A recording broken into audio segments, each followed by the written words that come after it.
as Megan said, we are Canadian-based science documentary producers, primarily right now working in the public broadcast space. So in Canada, that's our version of that would be the Canadian Broadcasting Company, which CBC, which is like the equivalent to BBC. And then we also work with our local provincial knowledge networks. What we call here is TVO, so TV Ontario. I think very much operating a lot like PBS over at the US, where it's half publicly funded and then half via the sort of revenue streams that they get via broadcast, but heavily government and public tax money funded. So, and just to give a little background on us, we come from primarily a STEM background. So I have a background in civil engineering out of U of T. And throughout COVID, we decided to sort of take a turn in both of our careers to go into science communication because we saw this sort of level of distrust and chaos that was happening during COVID, and particularly in how the science was communicated. That really prompted us to sort of take a hard look at where we are most beneficial. And we had always been interested in filmmaking as hobbies, but I think increasingly after COVID, we realized that this is where we can make the most good, given our talents and given our sort of trajectory. So a little bit of fun background as well is that we actually found the Science Trust Project through the John Templeton Foundation, which is the same foundation that funded our feature documentary that's looking at the relationship between science and religion. So we have a feature doc that's been funded through JTF through Sundance that's primarily looking at how we got to a point of it's science versus religion versus they're much of the same, right? The same side of the two sides of the same coin. It's a reflection of our curiosity. So just a fun little tidbit on how we actually got in touch with this program. And today, I just want to go through from a producer, from a media standpoint, how science docs are made from the behind the scenes, and give you guys some insight on the decision makings that happen behind the scenes, what broadcasters and commissioners are saying to us when we pitch some science projects, what science projects get picked to get featured on screen, and then the considerations of why some projects seemingly don't get funded and why science documentaries are the kind of like the way they are in this current landscape. So moving forward on the next slide here, right? So like myself, a millennial, a lot of Gen Zs, a lot of younger folks who grew up with YouTube, primarily first engage science contents and science stories online through video. We see from filming so many scientists in so many labs, we actually realize that not a lot of scientists or researchers know how content is commissioned and made and how they're funded. So that brings us to today's goal. I just want to give you guys insight on how that's made. So in the ecosystem at a glance. So in our world, we're actually breaking down sort of what we call distributors and or platforms into three separate groups. One is the public broadcasters, which is the ones I mentioned, PBS, BBC, CBC, and TVO. And then there are private streamers. So that's your Disney Plus, right? Your sort of Netflix. So that's all private money. And then there is then just YouTube, which is just completely democratized that anybody at any time can make their own channel and sort of start producing content. The difference between these three is sort of the reason why you'll see content on different platforms behave the way they do. So from our standpoint, public broadcasters are primarily beholden to public interest. So here in Canada, now I'll speak more about Canada because I know that more intimately and I don't want to make assumptions about the US. But here in Canada, both the CBC and TVO have public interest first. So their mandate, my broadcaster, for example, TVO, primary mandate is to educate the public. And so they're not incentivized to make profit, although that would be great. However, they operate on an education first basis. So TVO is known primarily by all Ontarians as the sort of go-to channels for your kids. So they have an amazing kids library in which they educate kids on a myriad of different topics. And then over to sort of, streamers, it's probably to nobody's surprise, right? Netflix's incentive is to make money, primarily because it's a sort of privately sort of streaming platform that, they have no interest other than making money. And then YouTube, the individual sort of creator standpoint also is to be relevant and make money. But because how public broadcasters are funded and how they're incentivized by governments or mandated by governments at points to have other mandates other than just making money, their schedules and budgets actually get elongated. So, given an example is a couple of our projects that we have run through CBC and TVO here in Canada has taken us almost 2 years to get from pitch to funding to release. And that's on any project, whether it be a feature-length documentary, a movie, a series, and or any one-off, so like a 30 to 40-minute program. If you contrast that to YouTube, the creators are sort of pumping out content on a weekly basis, right? Even sometimes as much as twice a day. I mean, twice a week, sorry. And that's really because they're a slave to the algorithm, right? The algorithm on YouTube really incentivizes consistency and frequency. So the more you post and the more frequently you post, you're more likely, in a sense, to get recommended on the front page or recommended in other people's watch habits.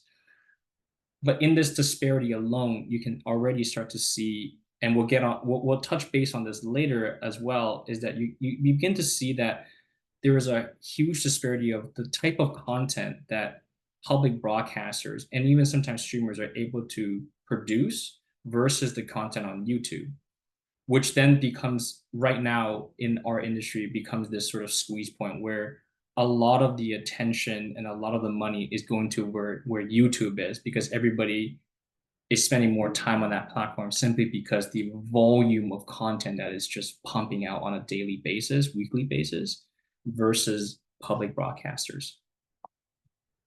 And when that comes to sort of science, you'll begin to see that because of public broadcasters' mandate of keeping journalistic integrity, meaning that every time we produce any science program, any fact that's being presented on screen has to be fact checked with two sources. We have to show our commissioning editor where we're getting the facts from, and that needs to be checked by either an expert or a paper associated with that fact. The only exception that when we don't need that is when the fact is coming from the expert themselves. So meaning if I quote a doctor and the doctor, this is what they found in their paper, that is sometimes the only exception. But even then, sometimes we need a second opinion from another expert to sort of either give caveat or additional sources. On YouTube, there is no such thing, meaning it's to the creator's discretion whether or not they like to be, accurate to the fact, right? So, and I'll give you an example of this, is that when the JWST telescope launched, we were also making a program that followed the Canucks team here in Canada doing their work. When we were working with broadcasters, any fact on the JWST needed to be fact checked, and then also needed to get clearance from the team itself to be able to present it, because it was a lot of the information was proprietary and or also for scientific accuracy. But you'll see the volume of videos that claim that JWST found this, found that, was being pumped out so en masse because it was either AI generated or people were just looking for clicks. So there becomes this sort of, and I think this point is becoming more and more apparent. It becomes that on one platform, you have no guardrails, no mandates, no public interest. So misinformation starts to sort of fester on this simply because of just the scale and the cost of production is much lower on YouTube. versus you'll notice less and less on the CBC and the public broadcast side because we take so long and there's so much funding involved from different sources that we're beholden to a lot more guardrails and editorial guardrails as well. So this is right now the sort of in at least in the documentary space, this is right now the sort of tension that we're having between these platforms is that over on the public broadcast side, we're seeing less and less money simply because advertisers are leaving this space and preferring YouTube and Netflix. And then on the YouTube side, I mean, there's so much money, but it's festered with, anybody and everybody creating content to a point where, what you as an audience, right, that you're being put in echo chambers. And so on the next slide, I just want to show you in a conference that we went to in France, it's called The Sunny Side of the Dock. And you'll see this is what public broadcasters in the UK, at least, start to point out as things that they're noticing. And you'll see on this chart here, they're showing you how much demographics are watching on what platform. You'll see YouTube completely dominate the field, followed by Netflix, and then followed by TikTok.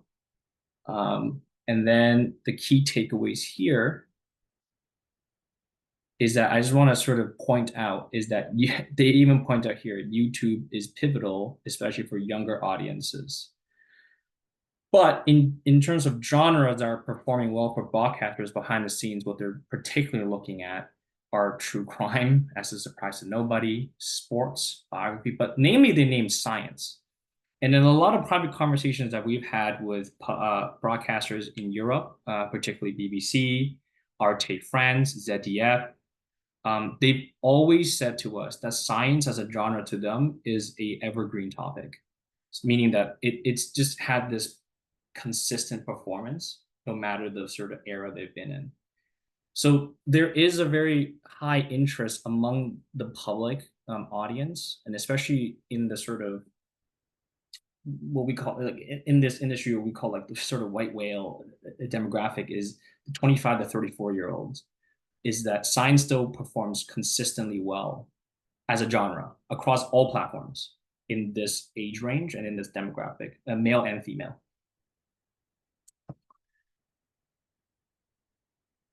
So what are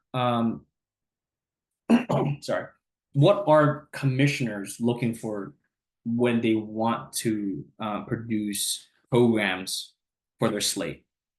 There is a sort of myriad of different reasons why they want to pick specific science stories and specific science topics. Obviously, one of them is relevance. So a very clear example is during COVID or slightly post-COVID, a lot of attention was on pandemics and then on vaccines because it was relevant and top of mind at the time. But the main reason why programs are selected or programs are funded and are distributed on platforms is primarily because they're asking themselves, would we get funding for these programs? Because, and I'll speak primarily in Canada with a little bit of knowledge in the US, is primarily in Canada, how productions are funded and budgeted is that we have to make up the budget through at least 4 different sources. So you have the broadcaster, in this case, let's say CBC. CBC will give you a bit of their money. Then in Canada, we have what is called the Canadian Media Fund, which is this big half private, half public funder that distributes money on a year-to-year basis as well. So that's one big body. And then you have your own provincial sort of granting bodies. Then that's your sort of Ontario Creates and or sort of, BC, like British Columbia Creates or whatever government agency that gives you a little bit of money on top of that. And I think in the States, every state has also their own individual state, specific fund. And then one source from your private companies. So in our world, that will be Rogers, like telecom communication companies. And I think in the US, there's private foundations like JTF that will fund documentary projects and or For Foundation. And then sometimes even Sundance Institute gives some money as well for production. And then lastly, we have our tax credits. So the Canadian government also incentivizes a lot of production to happen in Canada through their tax credit program. So every time we as producers walk into a pitching room and or sort of in front of commissioners, the first thing we always pitch and how we like to pitch stories is usually in one line, very quickly, because they don't have a lot of time and they're being pitched thousands of stories a year. And then immediately we tell them how likely it is to be funded because given the size, given the production value, given the topic, given sort of how timely it is, its relevance, we give a sort of confidence rating of like, we're confident that these sources will give it to us based on our track record, based off of everything. And then the sort of caveat or the sort of conversation always lands in the sort of conversations as always, will we get the younger audiences? So in public broadcasts right now, every single one unanimously in all different markets and conferences, what they've told us is that their audience right now is aging out. So all of their audience currently who watch science specifically are all over 45 years old. And they want to start targeting the 25 to 34-year-olds. We know this most intimately in CBC's legacy science series, The Nature of Things. The Nature of Things is the longest running science program, any program actually, in the world. It's been running for 60 years. And the audience today are all over 55 years old. That they've told us so. And so in the next sort of few years, what they're most paying attention to is, can the program be reimagined, remade with the younger target audience in mind? And I'll just go back a little bit, maybe. Actually, no, I'm good. Okay, so then becomes, what's another? So why do great ideas still get a pass in pitching in any sort of room? Sometimes the reasons are as random as you can think of. So I gave an example on CBC's Nature of Things. Typically, they will never go for an astronomy program. I can't tell you why, because they've only told us it's because astronomy doesn't do well for their audience. Even though on a global scale, BBC, PBS, they consistently do astronomy and they do extremely well with their audience. But for whatever reason, when people tune in and see a program made by CBC about an astronomy story, and it could be the biggest one of that year, for whatever reason, the performance dips. So they also base our decisions off of silly things like that. And I just wanted to point that out as like, you could have the best pitch in the world, but sometimes it's as silly as somebody's perception of astronomy just doesn't do well for our audience, and that can get turned down. So in this example, it's a very real example. It's one that to do with our project is that we're following a NASA project of a balloon telescope that got funded from JTF, that got funded from Sundance, and all accounts, the creative, the funding, the budget was there, but it got a pass from CBC regardless, simply because it was astronomy. So I'm just pointing that out as sort of like in the sort of in from our standpoint, from our world, some things are just as illogical as that.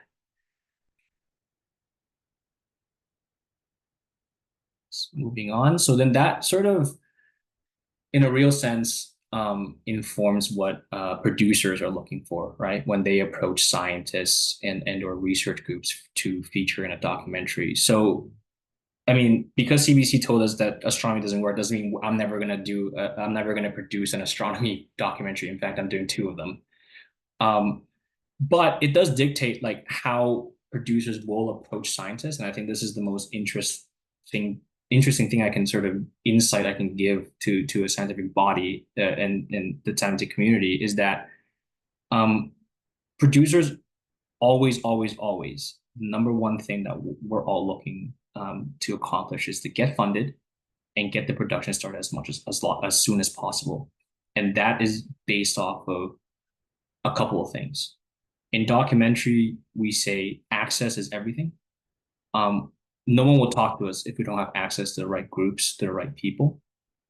So whenever we approach a research group or a team or a scientist to be featured in a science documentary, the number one thing we always ask for is, would you have time for this? Because access, if we can't get you for a day or two to film, it's pointless to sort of go forward with it, right?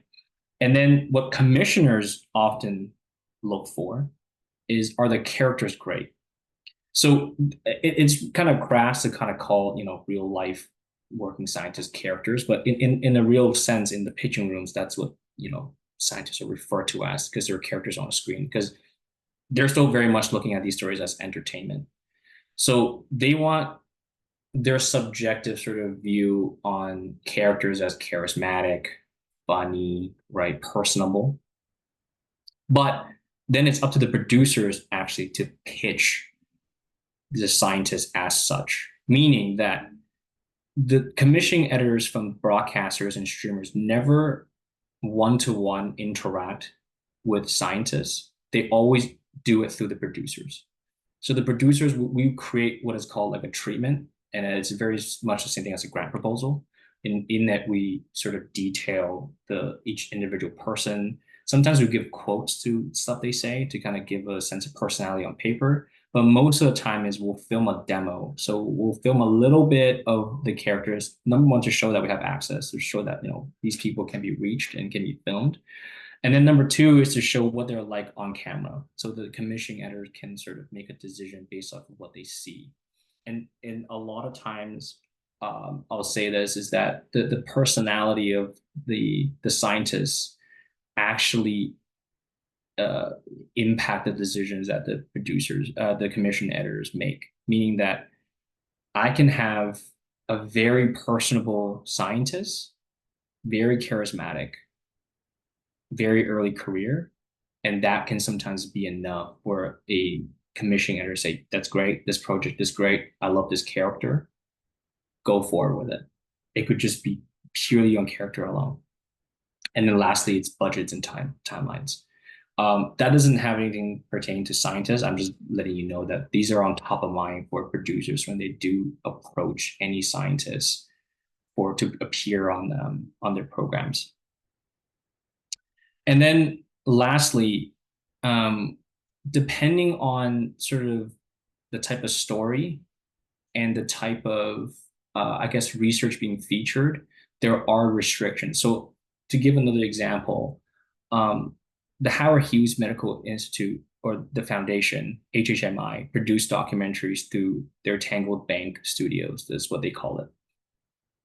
Recently, we had a conversation with them, and in the past, they have funded documentaries, award-winning documentaries, such as All That Breeze, which is a documentary about these brothers in India who were conservationists and sort of helping restore birds, basically, in India that have fallen prey to sort of air pollution there. That film actually went on to get nominated in the Oscars that year, and it did extremely well for HHMI, right? Like, I mean, all that publicity and all that accolade. When we talked to them this year, they mentioned that they took a hard look at that doc and looked within and said, but we're a medical foundation. We fund research on medicinal research on humans. Why are we making films about environmental conservation? So they're actually switching tunes and saying, like, look, we're going to solely focus on projects that align with our vision. Even if you have a great film, a film like All That Breeze that could go on to win the Oscars, if it no longer kind of aligns with what they're about, they're not interested anymore. So they're more and more being more specific. So as producers, when we pick stories, we're oftentimes thinking, this is a great story, this is a great character, but in the back of my mind is always thinking, like, how am I going to get the money to sort of, push this to get to production, right? Push this to sort of get it made, because everything everywhere is kind of being timed up. So that's just giving you guys like sort of perspective from both sides and how they sort of relate to each other, and then ultimately how producers will sort of approach scientists, and how that ultimately decides how programs are made and how scientists actually are portrayed. So in a lot of science programs, what you'll see, and I'll ask this question in a little bit as well, is that typically how scientists are portrayed or how researchers are portrayed in documentary is that it's in an interview basis, right? So a lot of PBS Nova and BBC docs, you'll just see that it's just this on-screen interview, kind of rule of thirds, and then there's just a background of like a black hole or something, and they give their 2-minute expertise on what a black hole is or anything like that. That is the most common because, like I mentioned before, it is the most budget friendly because we operate off of shoot days. So every day that we're on set and shooting, that incurs cost. And interviews can be wrapped all of that in one day. So if I just have, let's say, 10 experts lined up and interviews, that's just 10 days. I take that 10-day of footage, I then give it to my editor, that they can cut up sort of like on paper, a paper script of what we want to say about, let's say, black holes or pandemics or vaccines, put some B-roll on top, which is just stock footage, and bada bing, bada boom, you have a PBS Nova program. Right? That's how most programs, most documentaries on science is made. A bunch of interviews explaining the core concepts of whatever scientific topic that is, laid on some relevant B-roll, and you have yourself a program. All of that typically is 15 days of shooting, meaning you have maybe 10 dedicated towards 10 experts. Maybe you can double it up. You interview 2 a day. You get 20. Couple of days to shoot some externals, meaning that's just establishings, and then a couple of days to do makeups. And you can wrap all that production in half a year, keep the budget tight, keep the sort of timeline tight, because usually broadcasters and streamers or whatever, when they commission a project that is a truly original, meaning they didn't buy it after the fact, they commission it from the conception, they want to deliver that year or very quickly the year after. So in a way, you begin to see why certain programs are very commonly look the same, and then versus like on platforms like YouTube, it's kind of conceptually the same too, right? You have just a host, they talk in front of a camera really quickly with some B-roll because they need to make it within a few days because they need to pump content out weekly. If you have a bit more budget, if you are Disney and you have a bit more budget, the scientists become an active participant. So they become the host. You'll see that with Neil deGrasse Tyson or Bill Nye. They're able to afford those fees, and the production stretches out longer. So they do a myriad of different things. So they can actually go and talk to the public, or if they want to, they can show demonstrations. The consideration with that is if, let's say, a Disney or a Netflix is pumping in that much money into your program and your production, they want to make sure it's a safe bet. So in our conversations with National Geographic, which is owned by Disney, and then also Netflix, is that what they're looking for is that they want a celebrity host. So somebody with a known value, like a Will Smith, that's a bad example, but that previously that's what we've been told, or like a Chris Hemsworth. In our conversations with them, they basically told us, do you have Chris Hemsworth on your program to host the science program? We say no. They say good luck. They're not interested unless it's attached to a big name because they're putting a lot of money behind it. Usually those shows are pretty much self-funded, meaning that Netflix foots most of the bill, meaning that they want as much money back as possible. So everything they do is very safe. If you have a scientist as a host, they want to know that that scientist has 10 million followers on Instagram or 10 million followers on YouTube, meaning that they come with some sort of a surety that a large number of audience will watch the show at the end, and they can also do marketing basically through that person. And then lastly, central POV and following unfolding stories, meaning it's complete. The documentary isn't made up of interviews talking about the past or made up of a host going to experience different demonstrations. It's actually following live research.